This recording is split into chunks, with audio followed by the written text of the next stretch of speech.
Often on the show we tell you about legalized corruption in the system, that there are many different ways that you can do that. You can do it through campaign donations.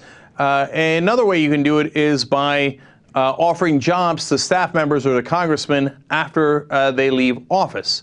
Well, a guy who should know a lot about this is Jack Abramoff. He was interviewed on 60 Minutes. Now, he got busted for doing some illegal actions, but what he's describing here really is not illegal at all. It's the legalized corruption that he's talking about that's endemic to the system.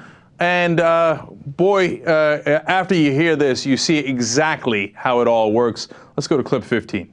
When we would become friendly with an office and they were important to us, and the chief of staff was a competent person, I would say, or my staff would say to him or her at some point, you know, when you're done working on the Hill, we'd very much like you to consider coming to work for us.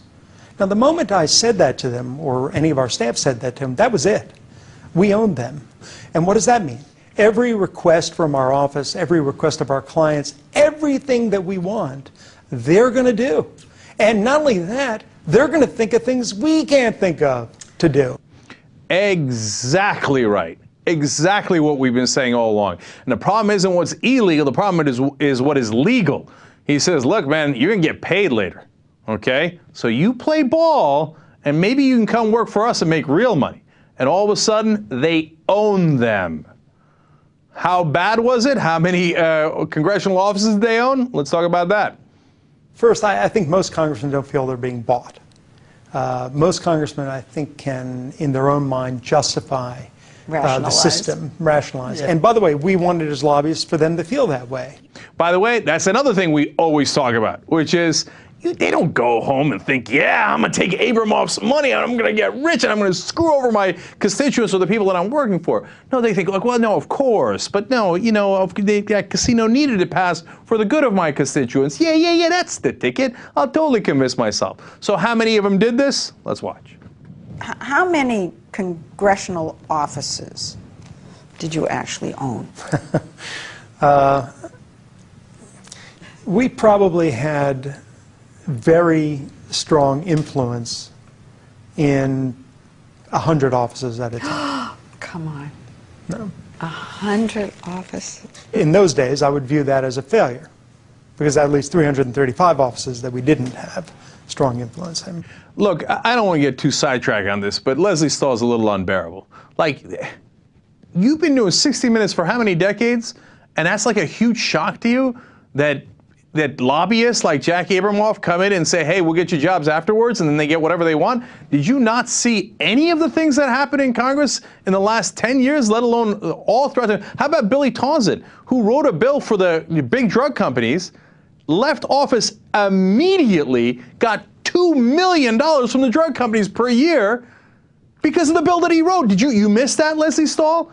And so when he says 100, she's like, oh, it's not 100. It's 535, 435 in the Congress, 100 in the Senate. It's all of them.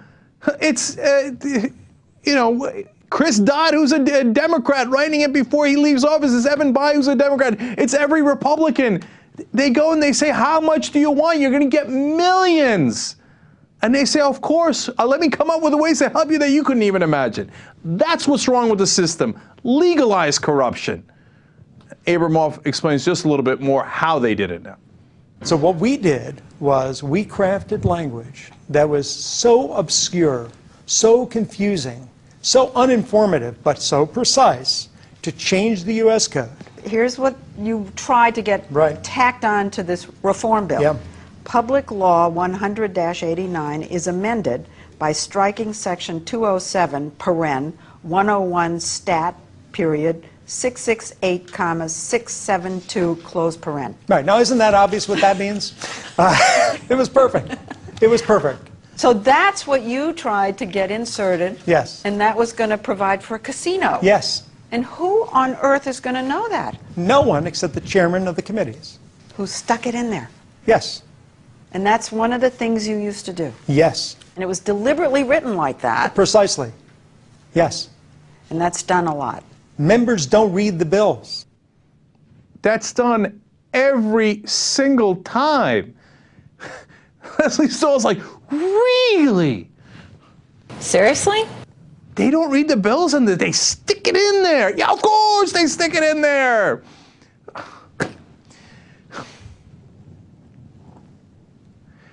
We don't have a democracy anymore, man. Here, I'll give you one more example. A guy who used to work on Capitol Hill said that, and I've told this story before, every time that they went to go write a piece of legislation for the Dodd-Frank financial reform bill, they would erase this obscure part of the legislation, and then it would pop back up at every version of the bill, new version of the bill. And they're like, why? Why does it keep popping back up when we have actively gotten rid of that provision in Congress? And he went and tried to trace it and figure out why. Turns out that every new version of the bill was written by the Fed. And that the Fed then went to the big banks who actually run the Fed and said, can you write this? So the bank lobbyists wrote every single version of the financial reform bill. That's why those obscure provisions kept popping back up, which actually gave billions of our money to the big banks. That's how it works.